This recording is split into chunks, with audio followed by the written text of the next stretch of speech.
Gedişimdən fayda görmək gerek. Getsəm də değişməz qoca kainat. Geliş gedişin səbəbi nədir? Eşidə bilmədim kimsədən heyhat.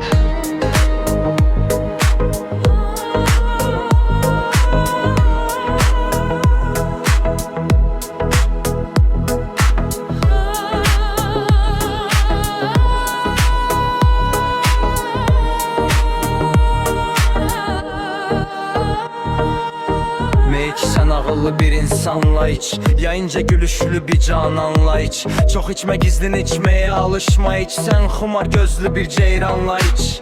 Çetin sevdalara düşme hiç zaman. Doldu piyaleni nuş et durmadan. Üzümün kızıyla oturup kef çek. Haram kız yaxşıdır halal anadan.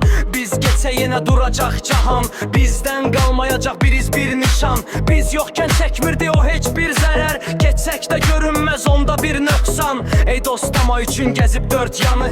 Ne kadar ölçesen bütün dünyanı. Gedibler gederik gelip gederler. Bir an suradınca yaşayan hanı. Adam çok yaşamır dünyada insan. Neysiz sevgilisiz yaşama bir an. Aktarma qədimdir tezedir alem. Biz gitti ne olur koy olsun cahan. Der çekip dünyadan feryat eyleme. Geçmiş kederleri gel yad eyleme. Gönül ver nazenin bir perizada. Vade iç ömrünü berad eyleme.